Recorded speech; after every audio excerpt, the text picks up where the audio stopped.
Olá, para quem não me conhece, eu sou a Joara e hoje eu quero mostrar um pouquinho da minha coleção de livros do Tolkien. Para quem não sabe, Tolkien é o escritor responsável por escrever a trilogia do Senhor dos Anéis, que é assim uma das minhas sagas favoritas.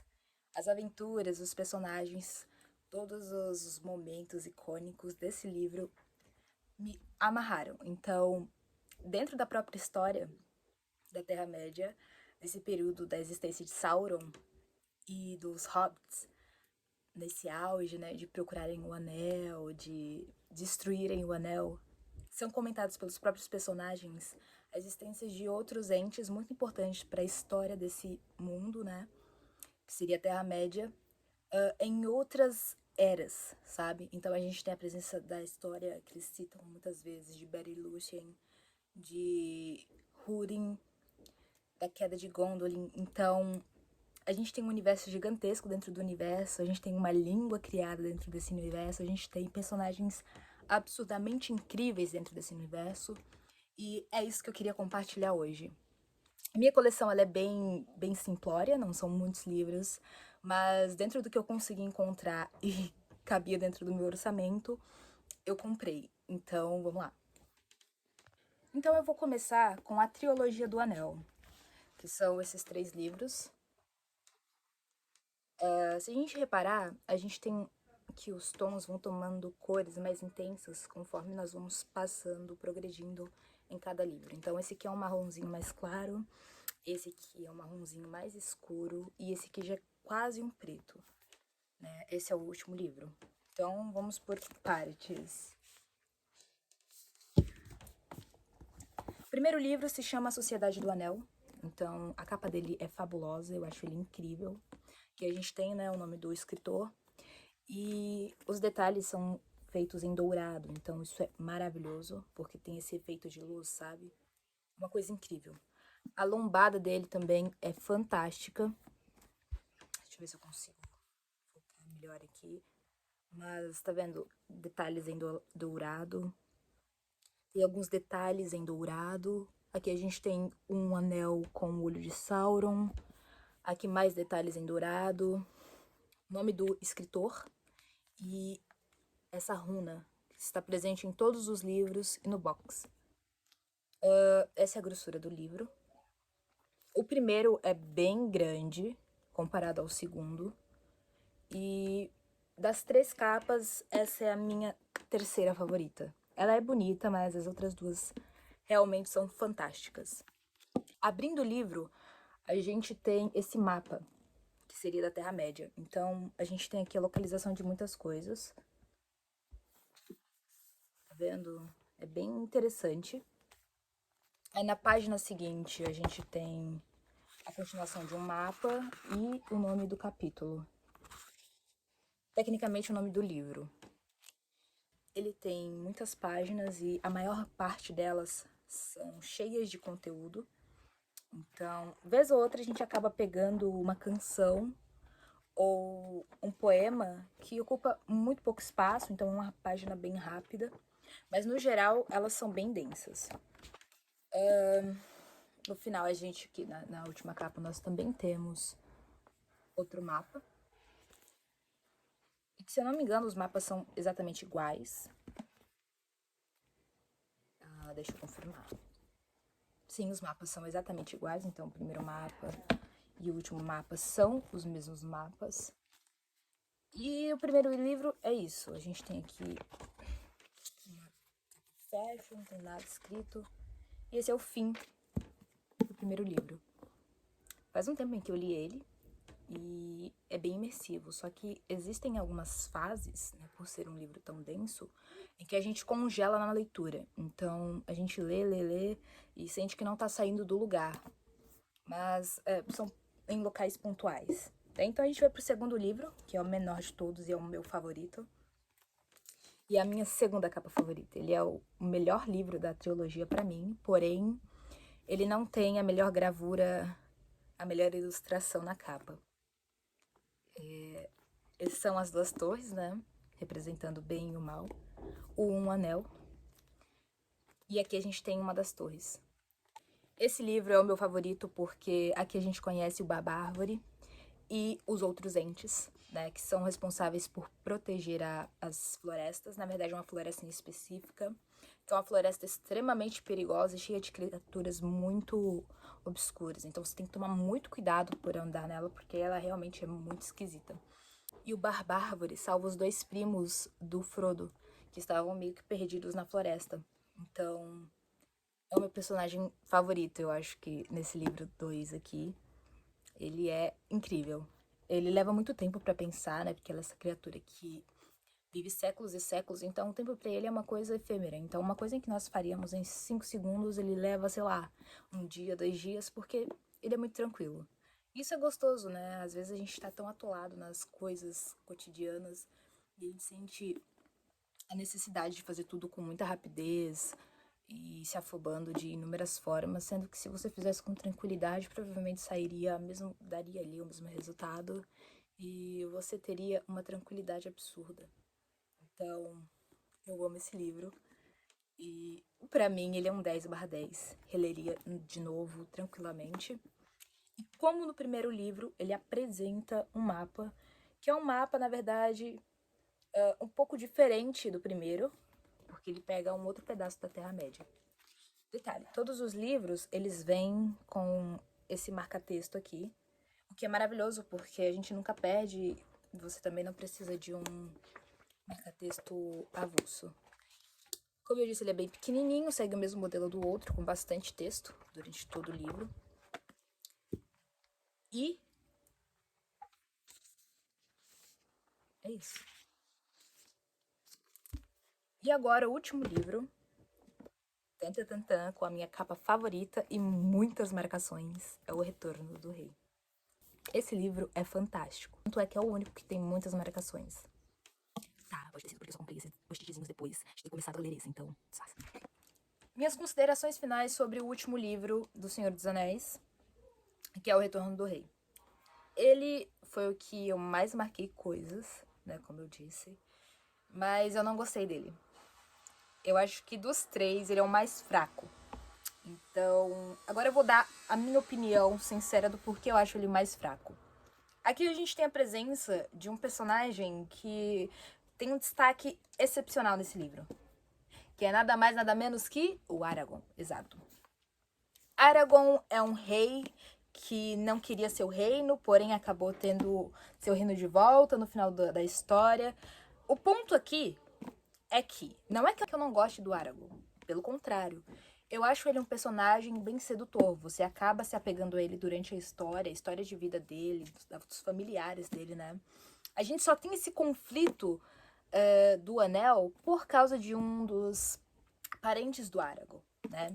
Então, se esse parente dele tivesse tomado a decisão correta e tivesse jogado o anel onde deveria ter sido jogado e não ter pego pra si, provavelmente a gente não teria esses 3 contos. Então, de certa forma, Aragorn, obrigada. Mas em outro contraponto, muitas pessoas viveram um inferno, literalmente, por essa ação boba desse parente do Aragorn. O ponto que eu quero chegar é que o Aragorn ele é um personagem de destaque desde o primeiro livro. A questão é que o que tentam fazer a gente engolir nesse terceiro livro é que o Aragorn ele é um sobre-humano. Sabe Super-Homem? Super-Homem de Nietzsche, que é aquele homem que superou o homem? Em questão de qualidade, em questão de atributos positivos. É isso que o Tolkien tenta vender pra gente a todo momento. E não é isso que existe, na verdade. A gente acompanhou o Aragorn durante essa trajetória. Nos filmes, a história do Senhor dos Anéis, ela parece ser uma coisa que se passou em meses, sabe? Sendo que no livro a gente tem a concepção de que não, foram anos. Então a gente conviveu com o personagem Aragorn por anos. E assim, mesmo assim, a gente não chega a conclusões que é passada, transmitida pra gente nesse último livro. De que ele é uma pessoa incrivelmente justa, incrivelmente incrível, que é um guerreiro excepcional, sabe? Não, ele é uma pessoa comum, ele é um homem comum, entende? Até o Geralt de The Witcher é mais excepcional que o Aragorn, porque o Aragorn é um homem comum. E nesse último livro eles tentam fazer a gente engolir que o Aragorn é um homem excepcional. sabe? E, na verdade, não é. Isso me deixou muito chateada, porque se tivessem ido por caminhos mais simplórios, sabe? De uma pessoa comum, sem tentar enfiar na gente esse monte de qualidades que ele não merecia, porque eu vou ser sincera, em alguns pedaços aqui, o Aragorn é realmente um personagem necrosado. É um personagem que você olha e fala, que homem escroto, tá? Mas, no geral, dá pra salvar. Ele tem ações mais positivas que negativas. E eu acho que se quisesse exaltar alguém a esse ponto, eu acho que quem deveria ter sido exaltado nesse ponto deveria ter sido o Legolas e o Gimli, né? Que são os personagens mais excepcionais da história inteira, se comparado ao Aragorn. Acho que a trajetória de história deles é muito bacana. A gente tem o Legolas que deixa seu conforto do reino para poder participar dessa caminhada. A gente tem o Gillen, né, que odiava elfos e no final das contas virou um super amigo de um elfo. E a construção deles é muito melhor que a do Aragorn. Então, desculpa, mas dava para ser muito melhor. Aqui a gente tem outro ponto que também me fez desgostar desse livro, que é o nosso encontro com a Elwyn, se eu não me engano, este é o nome dela. Ela é filha de um dos reis, e esse rei estava enfeitiçado pelo língua de cobra. E ela é muito linda, e esse língua de cobra tinha um certo paixonite por ela. Mas enfim, eu achei que ela é uma personagem muito desvalorizada nesse livro. Ao mesmo tempo que ela é uma mulher excepcionalmente forte, ela mata um Nazgûl, ela também deixa a falhar, sabe? Porque a construção dela é que ela é uma mulher que precisa de um homem. Então, esse pedaço, sabe, dela ter encontrado esse... É irmão de um dos personagens importantes do primeiro livro, que acabou falecendo. Infelizmente eu não tô conseguindo lembrar o nome dele. Mas enfim, eu não sei se a ideia do Tolkien era terminar logo o livro, mas eu senti que o romance que ele desenvolveu com ela foi muito corrido.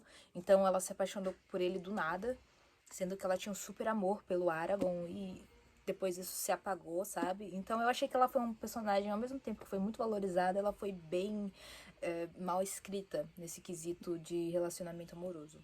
Tirando isso, tem mais algumas outras falhas. Eu achei genial a construção do Gollum falecendo aqui. E de certa forma eu fiquei um pouco triste, porque o Gollum era um dos meus personagens favoritos. Ao mesmo tempo que ele era extremamente louco, eu até entendo, ele ficou sozinho por tanto tempo que a única pessoa a qual ele conseguia confiar era si próprio, né?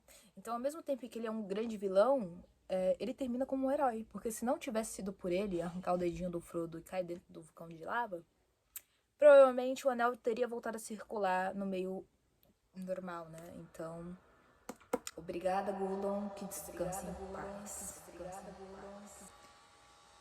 Aí, então, nós terminamos a trilogia do Anel. Eu tenho uma consideração final para fazer com relação ao meu box, que é o seguinte.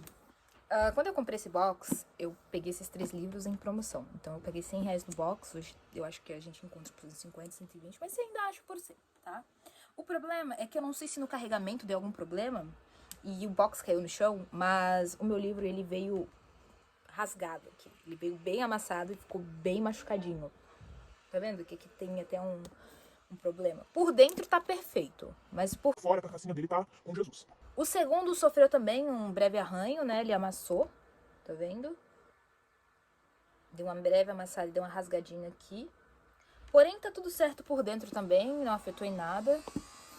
A questão foi o box, porque o box estava extremamente amassado. Ao longo dos anos eu fui desamassando, mas ainda dá pra ver que tá male das pernas. E assim, é um box super resistente. Então, ele é duro, de verdade, ele é duro.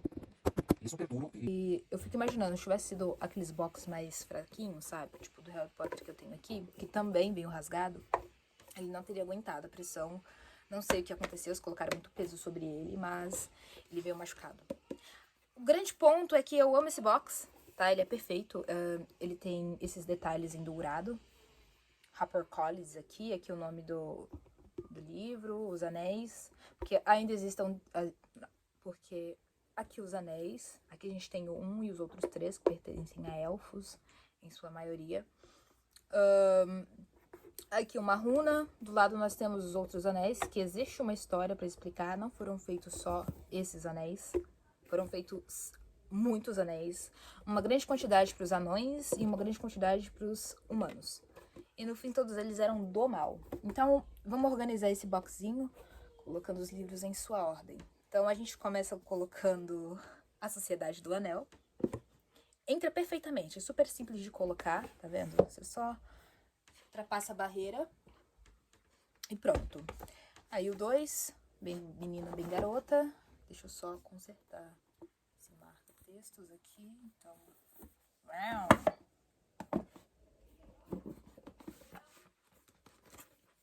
e cabe certinho. Uma coisa maravilhosa desses livros de capa dura é que não tem esse problema de expansão.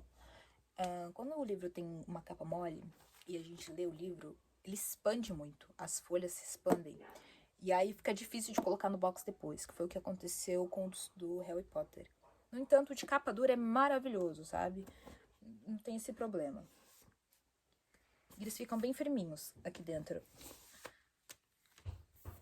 E assim que fica o belíssimo box de O Senhor dos Anéis. Se você reparar aqui também, a gente tem, dá pra ver bem melhor o destaque do problema da queda. Mas não é nada que afete a beleza do livro. Então, trilogia do Senhor dos Anéis, terminamos. Agora a gente vai ver os outros livros que representam esse universo.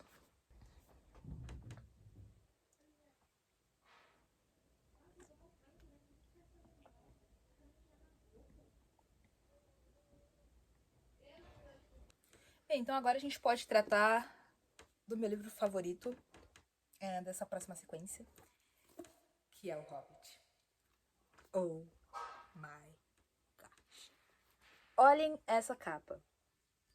Isso aqui é perfeição, entendeu? Esse detalhe em dourado, essa ilustração, ela é a coisa mais linda que eu já vi na minha vida.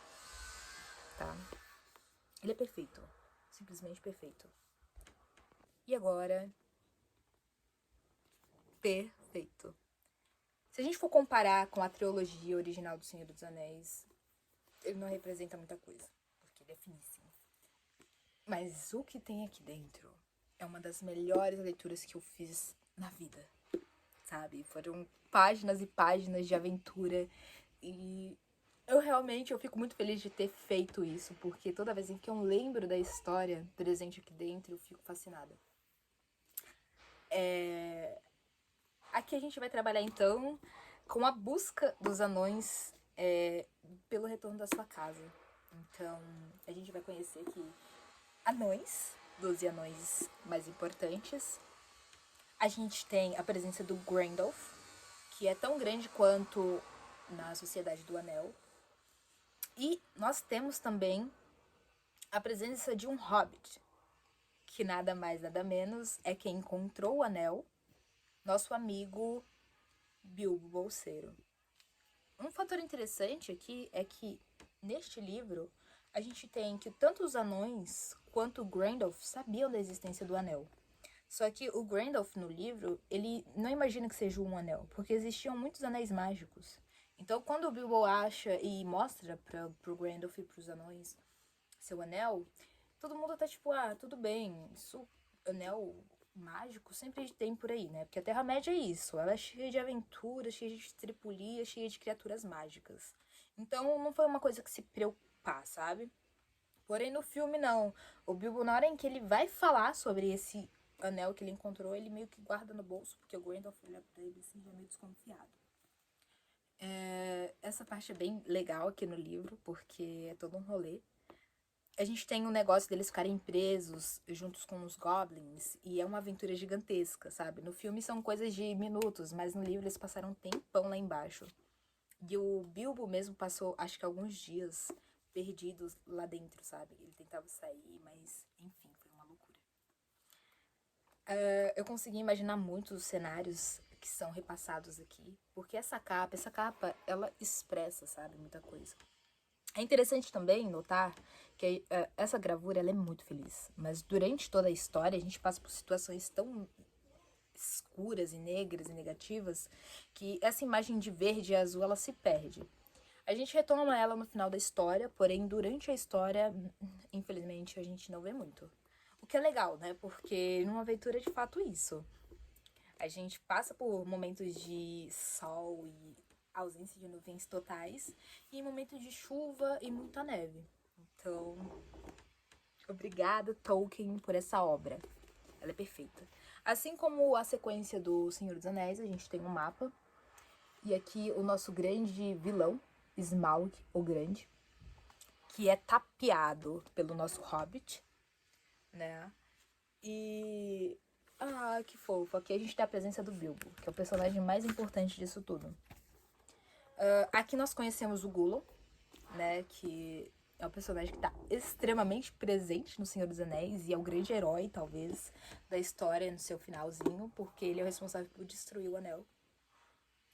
E aqui o Bilbo e o Gollum passam por uma história juntos, sabe? Então eles lutam, brincam de charada, uma charada valendo vida, né? Porque se o Bilbo perdesse, ele viraria a comida do Gollum. E por sorte ele ganhou, tá? Pra quem não sabe, o anel pertencia ao Gollum e é nesse momento em que o Gollum perde ele. Se eu não me engano, ele tinha passado uns 200 anos com o anel. Não sei se esse é o valor exato, mas ele passou uns bons séculos com esse anel em posse. Tanto é que ele está escondendo esse lugar para nunca mais perder o anel.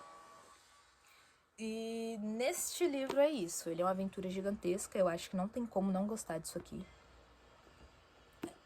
Não sei. Você tem que ser bem contra aventuras mesmo e viagens malucas para não gostar disso aqui. Porque isso aqui é perfeito. Ele é maravilhoso. E eu com certeza daria de presente para alguém que eu amo muito. Então agora a gente vai para outra parte, né? Que é chegando aí ao final da minha breve coleção do Tolkien, que é a sequência dos contos inacabados. Olhem isso. Eu amo a sequência dos contos inacabados. Tá? As capas, as ilustrações são as coisas mais grandiosas que eu vi na vida. Este aqui é A Queda de Gondolin. Dos três é o único que eu não li. Porque, eu vou ser sincera, eu não gosto muito dos contos inacabados. São histórias um pouco pesadas demais e eu sinto que falta o brilho do que tem no Senhor dos Anéis e o que tem em Hobbit. Seria a descrição maior dos personagens. Eu não consegui me apegar a nenhum dos personagens e eu só fiquei muito chocada com boa parte das histórias. Mas então a gente vai passar agora pelos que eu já li. Então eu vou começar falando do primeiro livro que eu li, que foi Barry Lúthien. Eu amo a ilustração desse livro. Olha isso, é simplesmente incrível. Aqui sobre o cão a gente tem a Lúthien e ao lado aqui a gente tem o Beren. Os detalhes são em dourado e aqui nós temos o nome do Tolkien em relevo. Na lateral aqui a gente tem a editora, né, que foi a Harper. De novo a mesma ilustração, o nome aqui em dourado e a runa.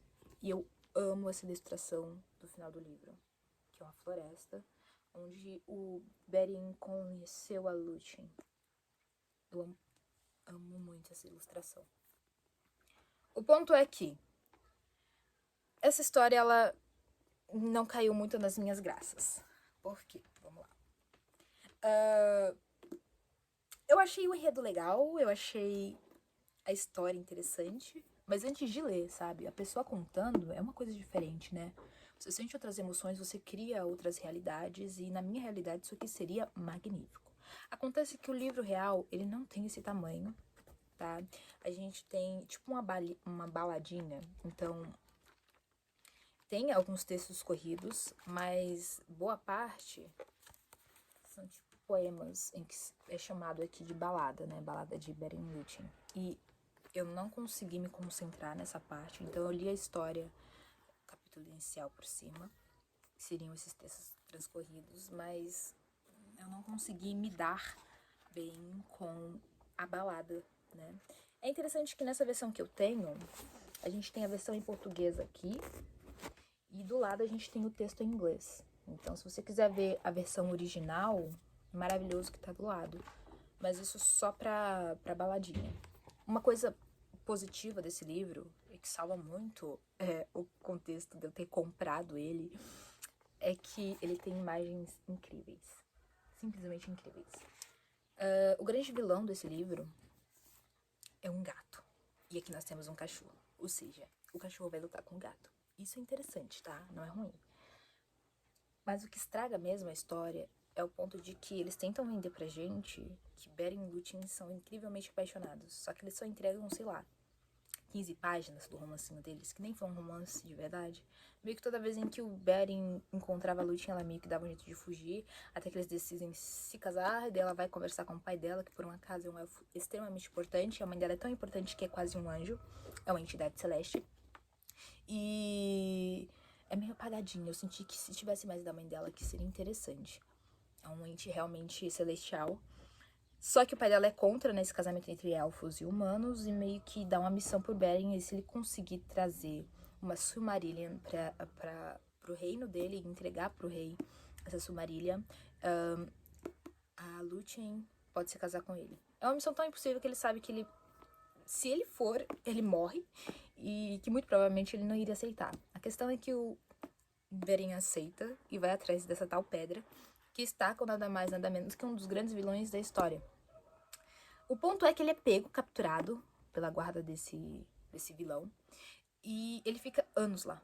E a Lúthien chora muito, sabe, que ela sente muita falta, até que um dia ela decide ir atrás dele, e durante essa jornada ela conhece, né, o cachorro, que eu não lembro o nome. Ela conhece esse cão, que ajuda ela a salvar o Beren. Então, pra mim, eles falam muito da história de como o Beren foi corajoso, como o Beren se desvencilhou das armadilhas do inimigo. Porém, quem fez tudo mesmo foi a Lúthien, entendeu? Porque se ela nunca tivesse ido salvar o Beren, ele provavelmente estaria preso lá até hoje. Eu sinto que tem uma grande degradação da mulher aqui, porque o grande trabalho duro foi feito pela Lúthien. E no final das contas, quem levou todo o crédito foi o Beren. Então, eu acho que se tivéssemos dado os créditos às pessoas que conquistaram tais créditos, eu teria gostado mais da história, sabe? Mas, infelizmente, não foi assim que aconteceu. No final, o Beren vai com Jesus, né? Sobe de arrasta pra cima. E a Lúthien fica tão triste que vai junto. Eu não gostei do livro. A história eu achei bem, sei lá, estranha. Não é o meu tipo de romance. Mas é razoável, sabe? Assim, se você quiser entrar no mundo do Tolkien, é ser obrigado a ler. Então, vai fundo. O segundo livro, ele é um pouquinho diferente do Beren e Lúthien. Também trata de uma história de amor, mas é causado por uma maldição em que um irmão se apaixona pela irmã e eles meio que têm filhos. E fico tipo... É uma história muito estranha. Eu acho que você tem que estar bem de bem com a sua vida pra poder planejar essa coisa, porque realmente é muito esquisito, sabe? É um tabu gigantesco. E é estranho, é muito estranho. Mas enfim, os filhos de Húrin, que são amaldiçoados, o pai dele fica preso numa cadeia específica pra ele, sofrendo a beça. Enquanto isso, seus filhos meio que se perdem durante o reino, sabe? Então, é um livro corrido, é diferente de Beren e Lúthien. Ele é um livro bem corrido e também tem bastante imagem, tá vendo? Assim, não é ruim, tá? Mas é chocante. Ele é muito chocante e eu não sei se eu recomendaria, tá? Mas é isso que eu tenho pra dizer dele. A capa é bonita, o fundo é bonito. Deixa eu ver se eu acho uma ilustração do pai do Húrin. Deixa eu ver se eu acho uma ilustração do Húrin preso. O filho do Húrin se chama Túrin. E todos os outros irmãos dele foram de comes e bebes. Essa aqui é uma imagem do Húrin preso. Tadinho, ele ficou lá por anos e anos. E pra finalizar, então, a gente tem A Queda de Gondolin, que eu não li, porque eu me decepcionei demais com os outros dois livros, então eu nem li esse aqui. Tenho vontade, mas às vezes ela passa ao lembrar do quão ruim foi as outras duas. Mas, de novo, as ilustrações são absurdas. Incrivelmente absurdas. Eu não sei exatamente do que se trata, mas eu sei que as ilustrações realmente são um grande ponto forte. Não só desse livro, mas como os dos outros dois também. E eu finalizo, então, atribuindo a minha nota a essa trilogia. Na verdade, eu vou atribuir uma nota aos dois que eu li, e de 10 eu dou 4, né, pra essa bela história aqui. E eu sei que eu não faço a menor ideia, mas provavelmente deve seguir o nível desses aqui. E é isso, né, gatas? É isso. Minha coleção inteira é isso. Não é muita coisa, mas foi suficiente pra me introduzir num mundo absurdamente incrível. E mesmo que existam histórias ruins, elas não são suficientes pra me fazer desvencilhar do meu amorzinho pelo Tolkien. Um beijo e